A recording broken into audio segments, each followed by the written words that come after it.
Hello. And welcome to Windmill, the programme in which we take a weekly whiz round the BBC's film and tape library. In today's outing, we replay clips about the spotty, snotty, enchanted world of childhood. Joyce Grenfell, for instance, will give us her view of nursery school. You're going to make a lovely half circle on the floor, aren't you? And then we'll tell our story together. Are you going to be all right there, Mrs. Binton? I think you'll get quite a good view. Thank you. Another story we shared was Ragtag and Bobtail. Willie Rushton discovers that even a bear of little brain can write poems. And then this came into his head suddenly. Here is a mystery about a little fir tree.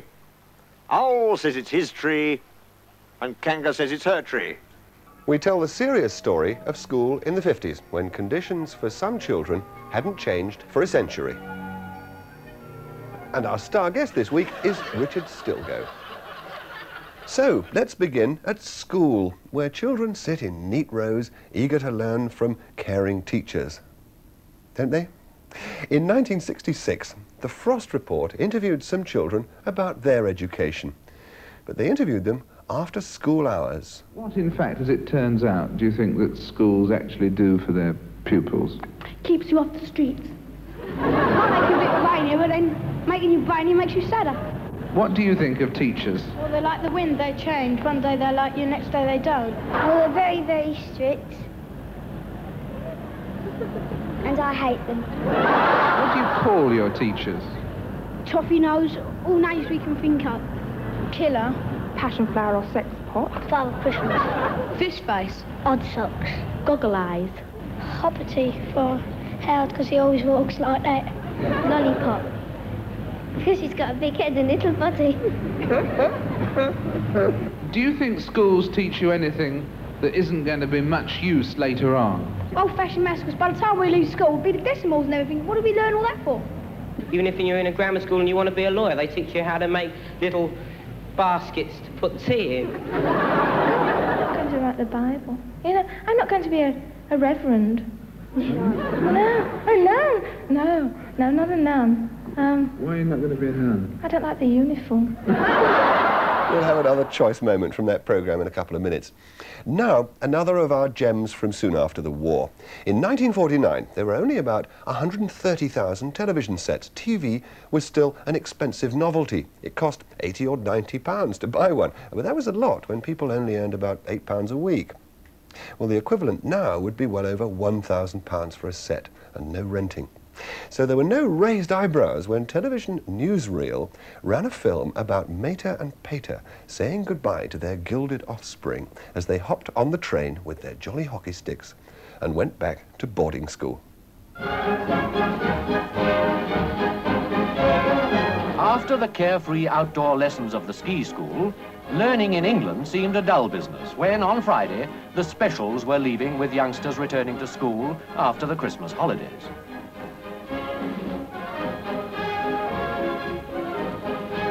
A brisk, manly send-off from the pater is, of course, part of the tradition. Not so long ago, he too was being seen off by his father in the same hearty manner.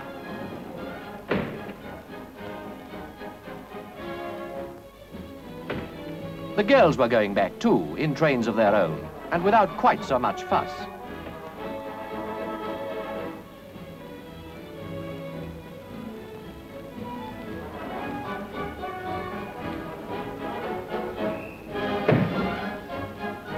All types of both generations were here. The pushful little chap bound to get on, the one who believes his best friend is his dog, the fondest of mothers who will fuss, and Daddy still at it. But at last the whistle blows, and that really is goodbye. When Shakespeare wrote of the whining schoolboy creeping like snail unwillingly to school, he could never have been visualizing a cheery crowd like this. Whether behind it all they really do believe their parents' story, that these are the happiest years of their lives, is a matter for conjecture. But to the innocent eyes of the very young, a big brother at boarding school is every inch a hero. So off they jolly well went for another term of what? Well, now it can be told.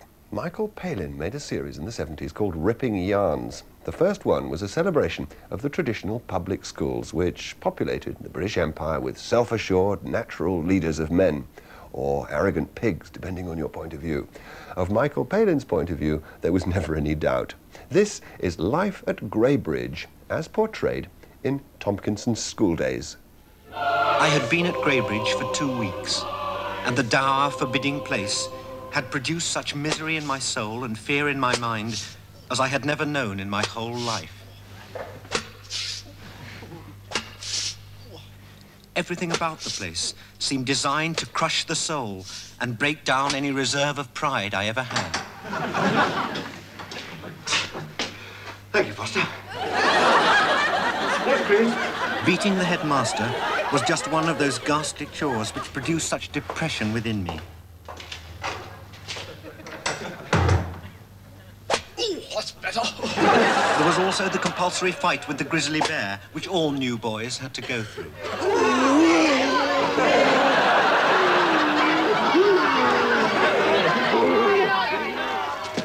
How I longed to be able to hop like the second-year boys and not to have to ask permission to breathe out after 10:30. And how I dreaded, as we all did, the sight of Grayson, the school bully. He had twice won the public school's bullying cup, and last year beat the extraordinarily vicious Ackroyd of Charterhouse at a kick-in of fags at the Hurlingham Club. Say, sorry, Grayson. You call me school bully. You miserable little tick. Great, go for it, school bully. Played by Ian Ogilvy, did you notice? It's easy to forget, though, that underneath the rules and regulations, the correct behaviour, there's a human heart beating. Even teachers have feelings, believe it or not. John Cleese and Sheila Stiefel played the school teachers in this touching scene from The Frost Report. I love you, Linda. No, please, Vernon. We must retain some sense of propriety. Damn your bourgeois sense of propriety. Can't you see that your inhibitions are just the product of this repressive environment? Oh, Vernon, you make it sound so wonderfully simple. Good God, Linda. Can't you forget just for once that you're a schoolmarm? All right, then, Vernon, I will. All right, class, get on with your work.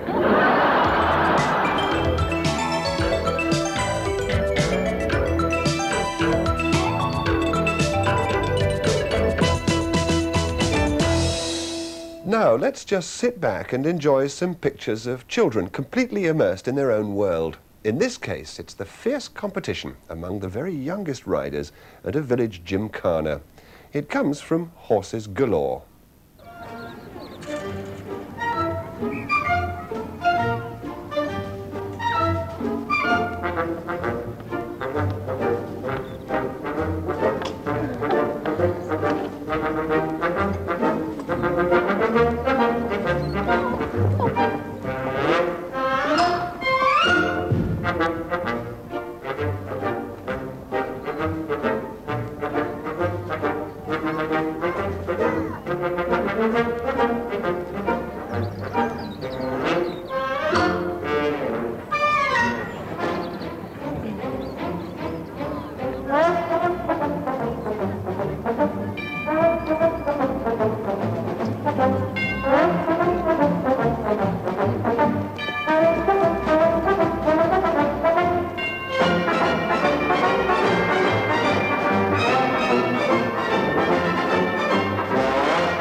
teach children at a nursery school must take the patience of a nursery school teacher. Saints needn't apply.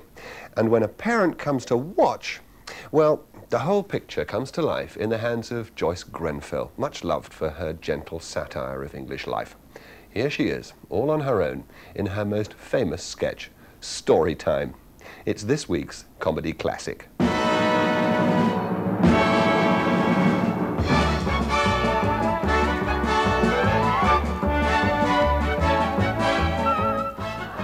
Mrs. Binton, this group storytelling is quite a feature of our work here in the nursery school. We like to feel that each little individual has a contribution to make to the world of make-believe, and of course many valuable lessons can be learnt from teamwork. We're a happy band of brothers here. Edgar, let go of Timmy's ear. And settle down. Now look, no, Edgar, you go over there, and Timmy, you come here. That's right. Now then, Neville, stop being a train, dear, and come and sit down. Well, get into the station and then sit down. George, don't do that. Now then, what are we going to tell our story about? How about some nice straight backs before we begin, shall we? That's better. Geoffrey, face this way. That's it. Rachel, take your shoe off your head and put it on your foot. Now, what should we tell our story about today? Should we tell it about a little mouse or a big red bus? What did you say, Peggy? About a little bunny rabbit. That's a good idea. We will. We'll tell it about a little bunny rabbit. No, Sydney, he was not a cowboy bunny, and he did not have a gun. Now, why don't you come out from under the table, and then you can come and help me? All right, if that's how you feel. But I don't want to say it again. Please stop machine gunning people. One of our individualists. He does have little personality problems of aggression, but we like to feel that when his energies are canalized in the right direction, he's going to be quite a worthwhile member of society. That's our hope.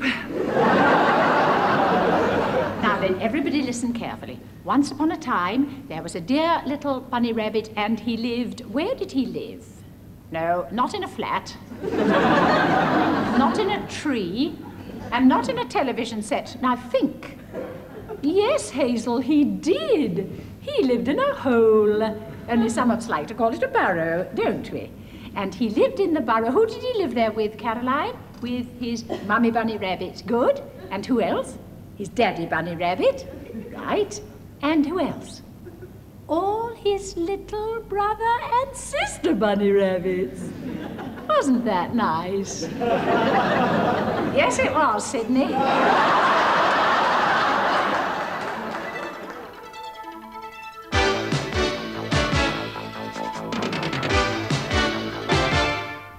OBs stands for Outside Broadcasts, and in the 50s they were a big attraction. The power television has to take you to places you couldn't otherwise go is routine now. But then, even a football match was a big event. But to go behind closed doors to places where the public would never be allowed, that was where television in those days really scored. Richard Dimbleby, with due reverence and awe, took viewers to a public school, Marlborough, for a peek at a private meeting. And it wasn't filmed or edited, it was live on the 2nd of December, 1954. We can perhaps illustrate responsibility by taking you, or rather going together as very privileged guests to a meeting to which nobody, not even a master here, is normally admitted, and that is the senior prefect's meeting held in his room by Christopher Hogg, who is 18, the head boy, and carries a great deal on his shoulders. Now he's holding a meeting, or about to hold a meeting in his own room, and we're going there to see what happens.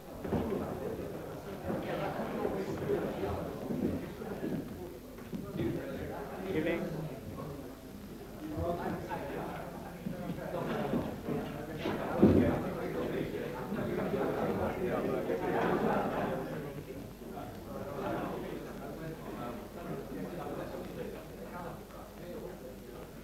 Right, quiet. You're late, Ma. Quiet.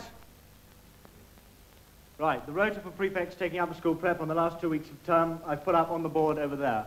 Will you please look at it and make quite sure you know what night you're going to be taking prep on?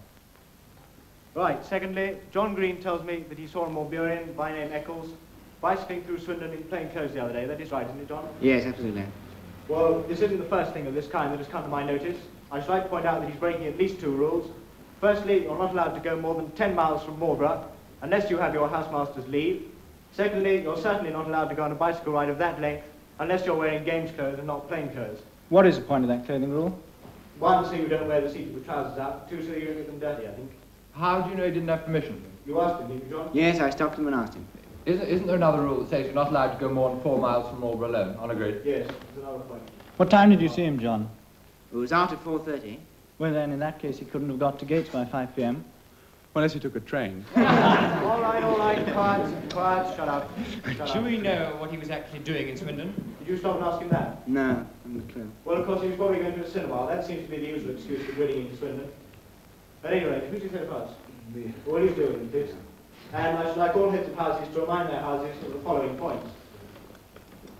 Firstly, hang on. All right, sorry.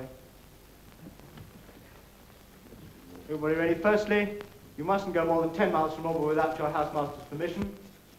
Secondly, if you go on a grid ride of that length, you must go in games clothes. Thirdly, you mustn't go more than 4 miles from Marlborough alone. Hope to have somebody else with you. And fourthly, of course, you mustn't go to a cinema under any circumstances. 18. They didn't look a day under 40. Well, let's apply a bit of BBC balance and get away from posh public schools for a moment. A year later, in 1955, there was a public outcry over the condition of some state schools. I've got a Daily Mirror here from the period. Price only 1.5 pence, penny halfpenny. You look very prominent, almost the whole of page 2, the shame of Britain's school slums. So, it was obviously a very serious subject, and lots of other papers made a big play of it. Well, the BBC made a film in the hard-hitting series Special Inquiry, and it's interesting to see how strongly they tackled stories like this in those days.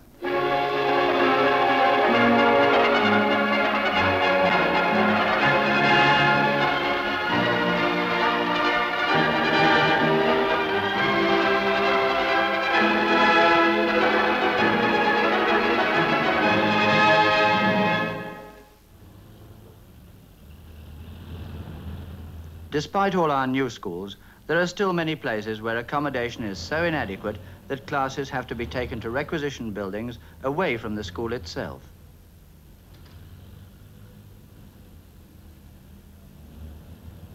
I thought of the winter and the traffic and the time spent moving about, and I wondered why it was necessary in 1955. It seems clear that bad conditions must reduce teaching efficiency.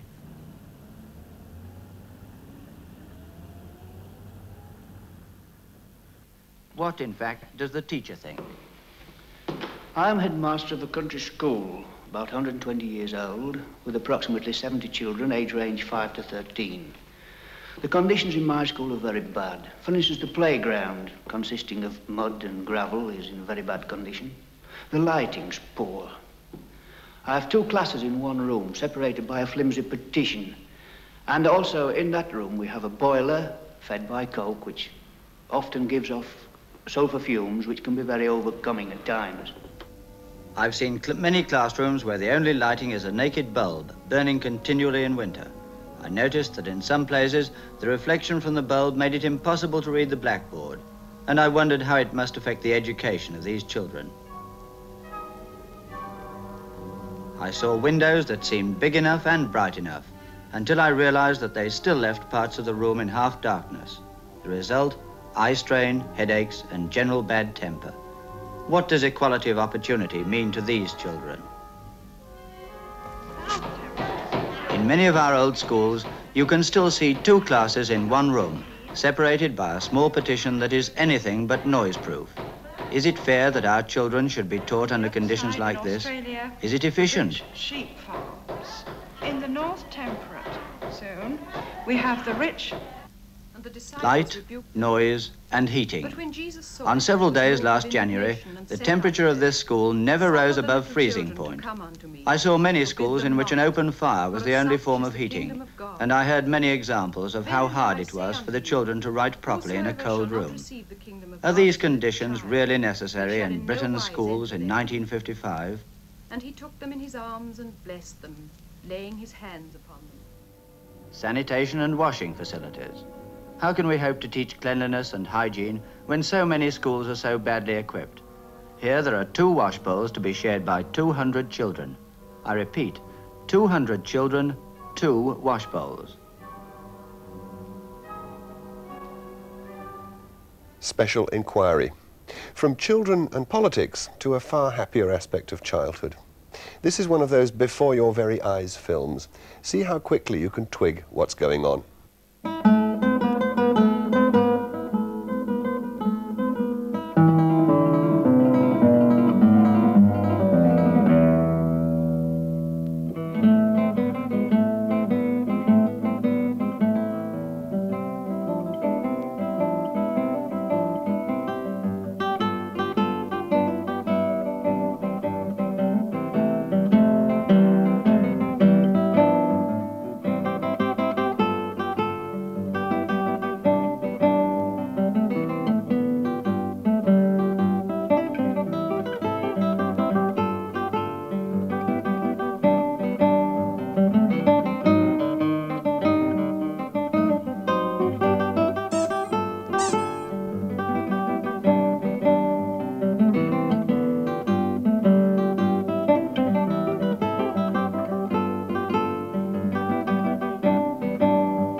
Teddy! Children love teddies.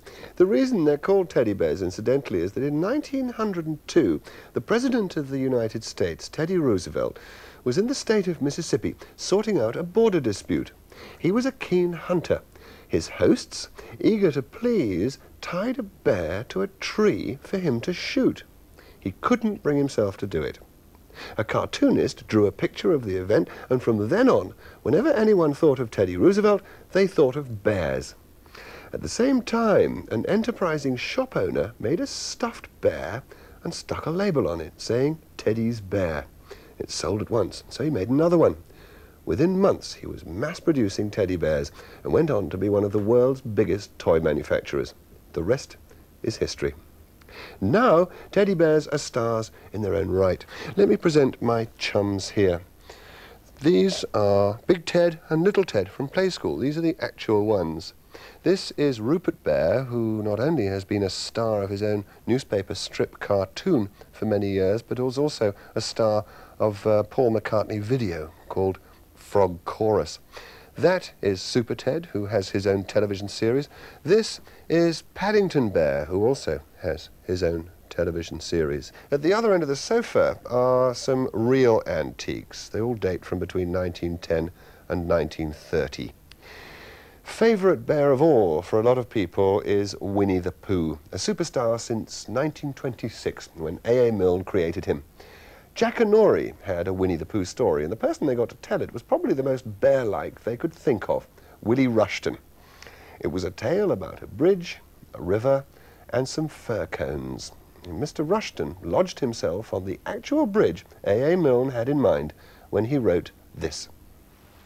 One day, when Pooh was walking towards this bridge, he was trying to make up a piece of poetry about fir cones, because there they were, lying about on each side of him, and he felt singy. So he picked a fir cone up and looked at it and said to himself, this is a very good fir cone, and something ought to rhyme to it. But he couldn't think of anything. And then this came into his head suddenly. Here is a mystery about a little fir tree. Owl says it's his tree, and Kanga says it's her tree. Which doesn't make sense, said Pooh, because Kanga doesn't live in a tree. He had just come to the bridge, and not looking where he was going, he tripped over something, and the fir cone jerked out of his paw into the river. Bother, said Pooh, as it floated slowly under the bridge. And he went back to get another fir cone which had a rhyme to it. But then he thought that he would just look at the river instead, because it was a peaceful sort of day. So he lay down and looked at it, and it slipped slowly away beneath him. And suddenly, there was his fir cone slipping away too. "That's funny," said Pooh. "I dropped it on the other side," said Pooh, "and it came out on this side. I wonder if it would do it again." And he went back for some more fir cones. It did. It kept on doing it. Then he dropped 2 in at once and leant over the bridge to see which of them would come out first. And one of them did. But as they were both the same size, he didn't know if it was the one which he wanted to win or the other one. So the next time, he dropped one big one and one little one. And the big one came out first, which is what he had said it would do, and the little one came out last, which is what he had said it would be. So he'd won twice. And when he went home for tea, he had won 36 and lost 28, which meant that he had, well, you take 28 from 36. And that's what he was, instead of the other way round. And that's how the game of Pooh Sticks was invented.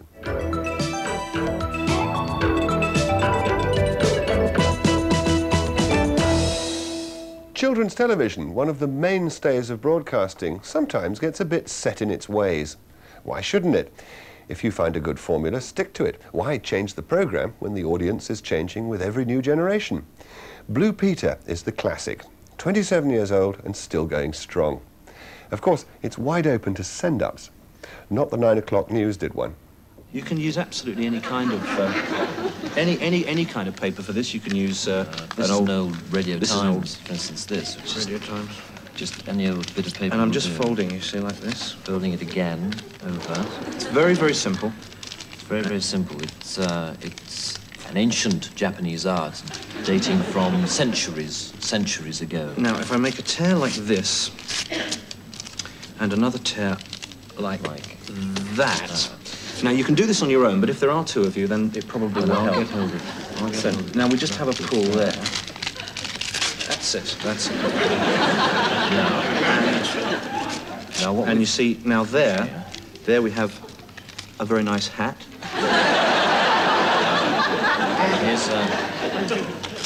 Here's a little bracelet.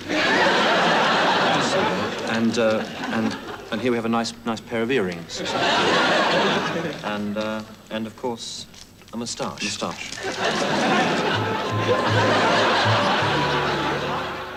Rowan Atkinson and Mel Smith. Monty Python's Flying Circus also must have spent their formative years watching Blue Peter.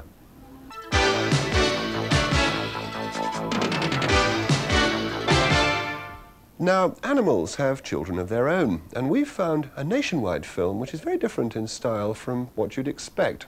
Just a small family of animals with an unexpected choice of music and no commentary. When it was shown, it generated hundreds of requests for a repeat showing. It was filmed in 1977 at Bristol Zoo.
the much-requested nationwide film of Naomi the baby gorilla and her parents.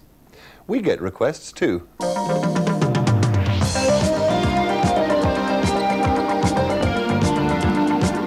And it's surprising how many come from people who want to see childhood favourites again, like Mr. Pastry, the character created by Richard Hearn. He was the first TV star to have his own series and his own signature tune, Pop Goes the Weasel. Well, we found a rare bit of film of Mr. Pastry at the circus. It was shot without sound. The rather crude audience effects were added afterwards.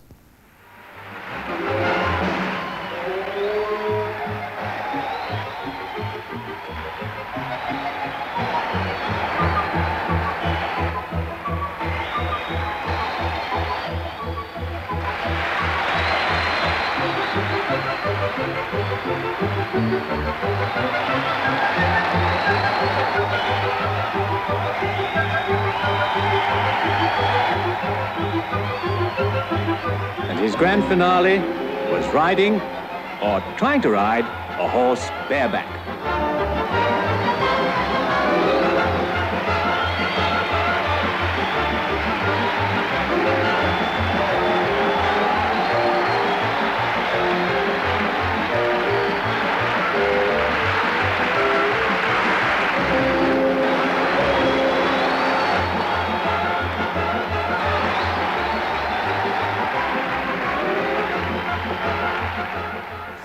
We've also had a lot of letters asking for the Clangers.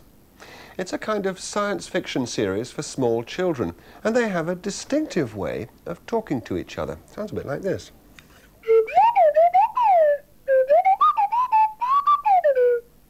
Sorry. This story, if you really want to know, is about designing a space vehicle in which to visit the Iron Chicken. Okay? Clangers are very clever at making things.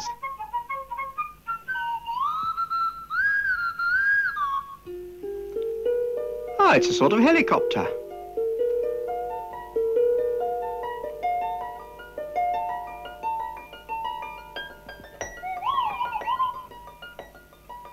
It flies, but it doesn't look very safe. I hope she isn't thinking of going very far on that thing.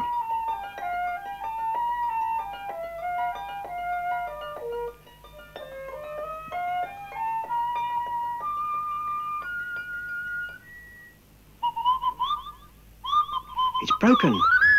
Look, the notes have come adrift. Poor tiny clanger is floating in space. Poor tiny clanger.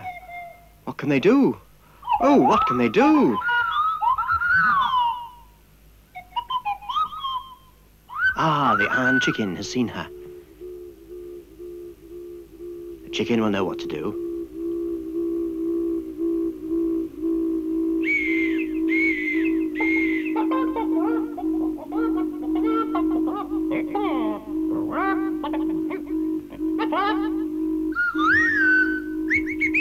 That's it. And up they go. Wonderful. Iron Chicken. We like getting letters. Sometimes it's because they remind us of things even the Windmill team has forgotten. For example, we've had lots asking for Rag, Tag and Bobtail from Watch with Mother. The 26 programmes were shown and re-shown from 1953 to 1965. This is from number 26 of a limited edition of 26. You may remember Ragtag and Bobtail, but do you remember the baby bunnies? No, I didn't either. Well, here they'd been getting wonderfully dirty in a mud puddle. The babies were all clean again now, though they were very wet, and Rag and Bobtail began to dry them. Being wet is nice and cool on a hot day, said Tag. Oh, is it? Then I'm going to get wet too, said Rag. And he splashed himself with water from the log. Then he too sat down with the others, and they looked at the babies. But one of them wasn't there. where do you suppose he'd gone? That naughty little baby rabbit had gone back to the mud pie so that he could have the fun of getting muddy and having a bath all over again. Bobtail went to fetch him. But when he picked him up, the naughty baby was so tired, he fell fast asleep in Bobtail's arms. And when Bobtail got back to the others, they were fast asleep too. "I won't bother to wash him now," said Bobtail. And in no time at all, Bobtail and the naughty baby were fast asleep too.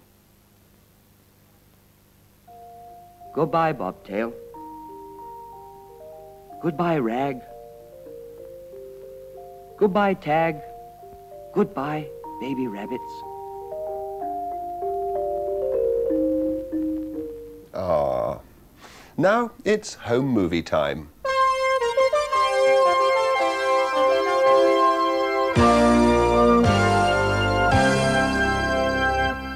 And we dive back once again to the 20s and 30s in the company of John Julius Norwich and the series consisting entirely of old home movies, Everybody's Doing It.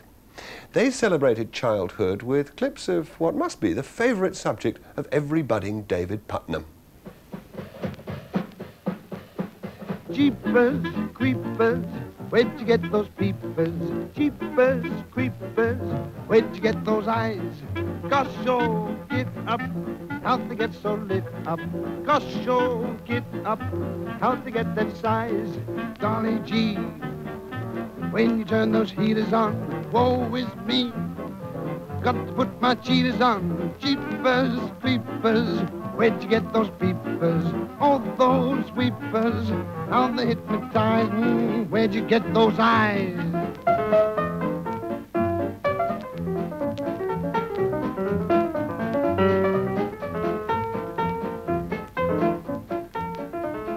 And then the kissing, one of the greatest of all the occupational hazards of babyhood. Illogical, too. All that fuss about sterilizing a chap's bottle and then gooey kisses one after the other. Oh well, perhaps it's a sort of inoculation. And when the kissing has to stop, there's the constant motion.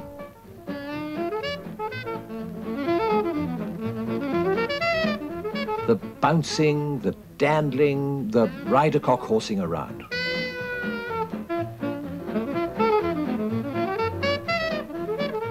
How is one to digest one's cow and gate?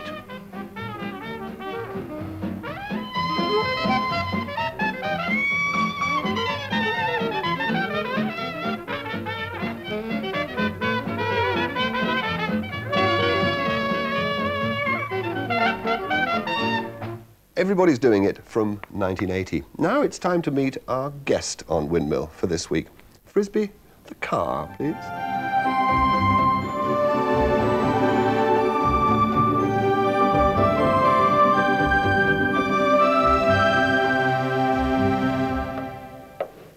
We'd like to apologise to all of you doing Higher Mathematics Year 3 course who were expecting to see your program as usual at 6:48. This program will now be shown 25 minutes later at 9 minutes past 8.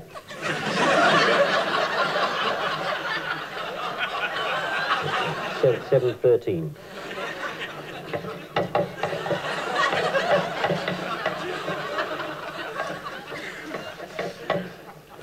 Yes. In case you didn't recognise the face behind the long beard, is not a maths teacher at all. He's a singer, comedian, songwriter and musician. He's also had the ambition since the age of 3 to have lots of children. He's had 5 so far. So will you welcome, behind a shorter beard, Richard Stilgo.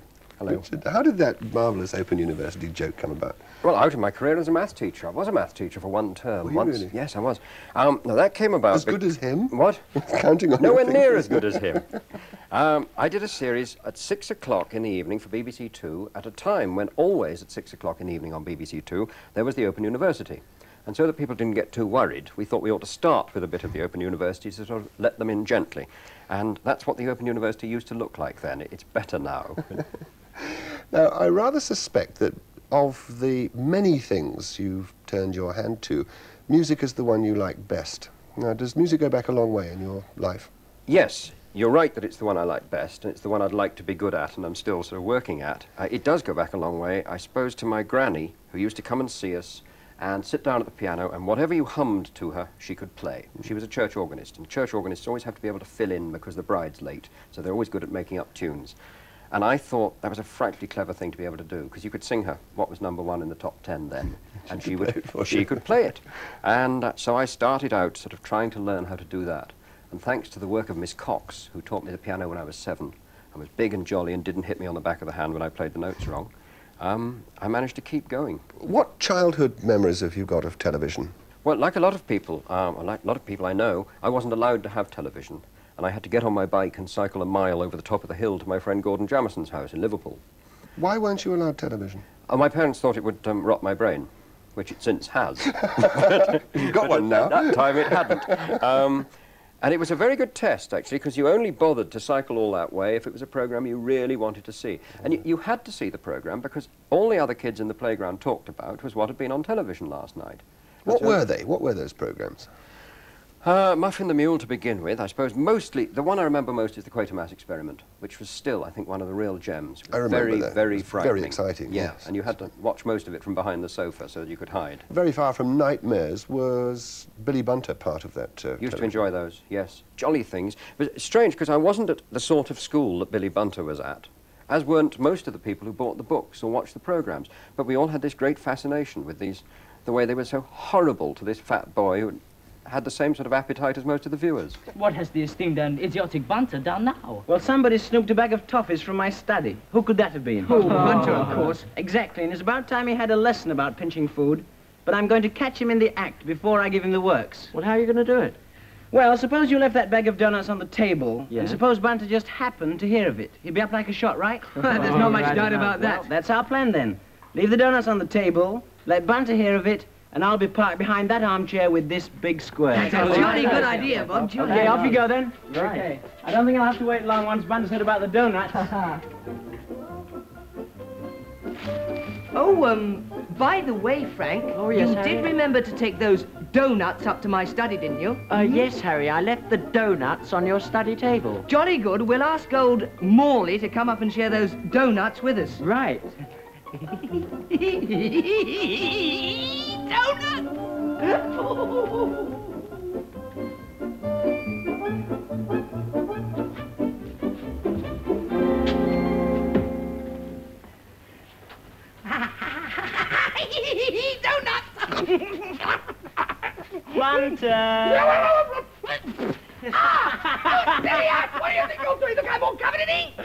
Can you imagine if you sent in that script nowadays to the BBC and said, we want to do this series where these 6 boys are really horrible to the fat boy, and we have an Indian boy in it who they all call Inky, and they're even more horrible to him, yes. and we think this is a great idea as a way of telling children the way to behave. Subtle stuff, isn't it? Oh, dear, yes. Was your school anything like that? No, but I suppose I got bullied the same way that Bunter got. I think everybody who ever watched Billy Bunter actually identified with Bunter and saw him as the hero. And it was a man called Gerald Campion who played it, and it was his great role. Was your childhood at school a happy one then, or an unhappy one, do you think, on balance? Not to begin with, no. I was a small, noisy child, and so I got duffed up a lot. And as a result, I became a sort of school clown. Now, you were to guess we're a large, noisy child, and so you felt you stuck out like a sore thumb as well, so you became school clown as well. Quite possibly, Which is why everybody in show business is either 5'0" or 7 feet tall, as they are. It wasn't very happy until I was about 16, when I left school in Liverpool and went to a school down south for the last sort of 4 terms to do A-levels and things. That was quite nice. They were quite nice and kind there. And I played cricket there and enjoyed that. Did you get whacked? Yes, lots. Only at the first school. 16 strokes, each one of which I can still feel, and which I think were awful. Dreadful thing to do to a small boy, especially me. Whacking was the raison d'etre of Jimmy Edwards and his starring role as the headmaster. Wacko. Do you remember Yes, that which television was it series? Muir and Norden who wrote it? Yes. Yes. I did see that. I used to enjoy that very much because it made out teachers to be complete idiots, and so that was very cheerful for me to watch at that age. Headmaster, couldn't you get one of the younger masters to do it? No, I couldn't. You've been advertised. And if you're going to teach it, you've got to learn to do it yourself. But it's so difficult. Well, you've only got to get one, just stay one lesson ahead of the class, like I do in algebra. Now, show me your stance again. Oliver. I don't know where. Now, this is what's going to help you out of your difficulties. Now, have a look at this. Oh, isn't that pretty? Is that for the landing? It isn't wallpaper. It's the easy way dancing chart. See where it says start? And there's all the feet and the numbers, 1, 2, 3, 4, 5, 6. You go there from there to there, see? Oh, that's so simple. That makes all the difference. Now, well, let's have a try. Now, I'll start music and I'll tell you when to start. Now, slow, slow. Slow. Clear the floor, clear the floor. Hopping about like a kangaroo. Move your feet one at a time, left, right, like that, left, right. I see, left, right. Yes, of course, that does make a difference, but I find it so difficult all on one's own, Headmaster. If only I had a partner. Oh, very well. Oh, thank you, Headmaster.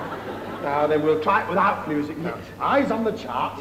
Are you ready? 1, 2, go. Slow. What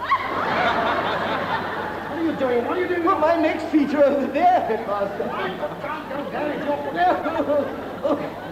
Break. Clear the floor. Jimmy Edwards and Arthur Howard in Wacko. I know why you chose that clip. Why? To remind you of the great day when you had to learn ballroom dancing, wasn't it? Yes, I just wanted to prove that somebody was worse at it than I was. There was a very memorable line in that. Jimmy Edwards saying, stay one lesson ahead of them like I do in algebra. Yes, I only had one term as a teacher, and it's how it's done. Is it really? Yes, I taught French for a term by being one chapter ahead of the boys. The secret's out, now it can be told. Did your teachers at school have nicknames? Some of them nicer than others. It was always rather sad that, there was one who was called Blog, and we all hated him, and he thought he was called Sandy.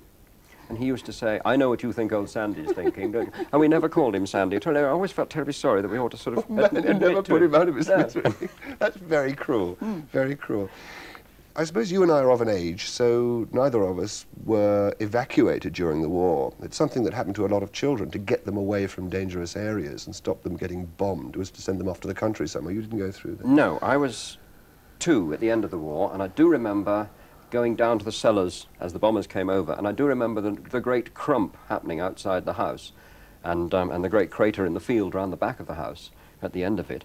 But I would rather have gone through that, I think, than having a strange man take me off on a strange train to a strange place and knock on a few doors and say, anybody want this one? And it's at the heart of Jack Rosenthal's marvellous play called The Evacuees, which won BAFTA Award and Emmy Award and lots of other awards. Justifiably, it's a fabulous play. Marvellous play. And it's all about Manchester children being evacuated to Blackpool. Are they clean? Oh, yes, madam. We have to evacuate the cleanest first by Act of Parliament. What? They're all very clean.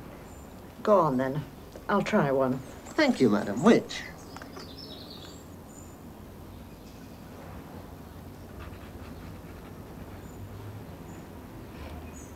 That one. Come on, lad.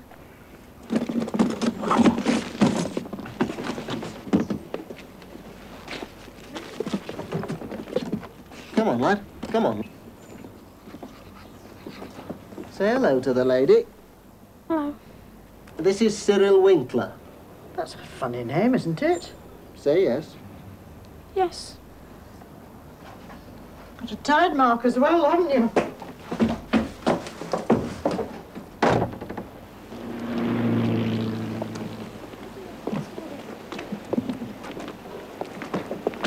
Wait there, boys.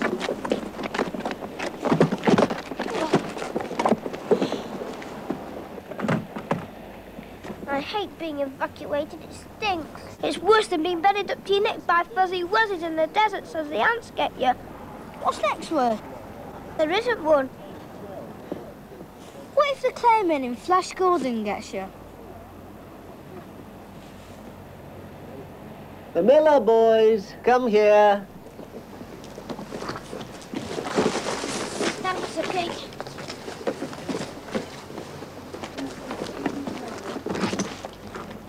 Come on, lads, get a move on. Come on, Dad. This is Mrs. Graham. She's taking you. Tras, okay. See you tomorrow. I bet she's a witch anyway. Come on, hop along, Cassidy. There's no houses left. Thousands. Please, sir, can I go home back to Manchester? No. Oh, sir, I've got a headache in my leg. It's a wonderful ear for child's dialogue that Jack Rosenthal has, that I've got a headache in my leg. It's Yeah. just the sort of thing you used to say when you were that age. Brilliant, isn't it? Yeah. I think looking at that, I'm very glad that I went down in the cellar and listened to the bombs falling, rather than going off and knocking on Blackpool landladies' doors. I'll say. Well, Richard Stilgo, it's been a real pleasure having you as our guest on Windmill. Thanks for joining us. Great fun. Lovely to see all those again.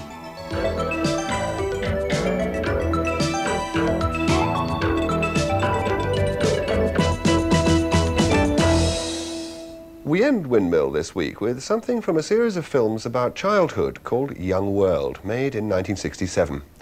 This clip from the one called Child's Play was directed by Richard Broad, filmed by cameraman Eddie Best, and edited by Arthur Solomon. I mention those names because it's a classic example of the way television can sometimes dazzle you with the simplest of subjects. A sensitive combination of pictures, words and music puts this film among the best of its kind. From Windmill, till next time, goodbye.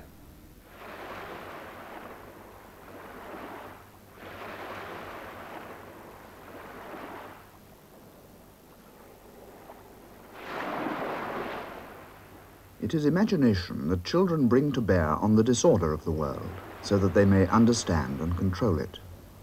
And imagination can flower in a 10-year-old girl to produce a poem like this. And when it draws back its curly, white-fringed waves, there is no lull in the sound of the incessant beating, but a gentle suction and a revealing and a little sorrow that the sea is going. And so it goes on. The sea comes again, though, now elated to regain its territory. And so it goes on. Back and forth go the waves, in time with life itself. For the sea is life's drum, and life alone will stop it beating, wave upon wave. And so it goes on.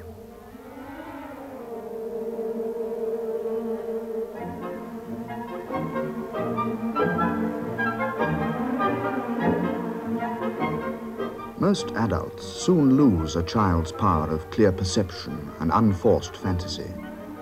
This quality in children is something to recognize and nurture, for it can vanish all too readily.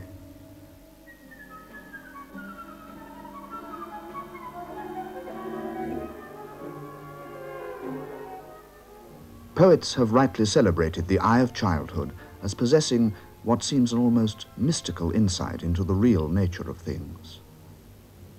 Is it not strange that a child should inherit the whole world and see those mysteries which the books of the learned never unfold?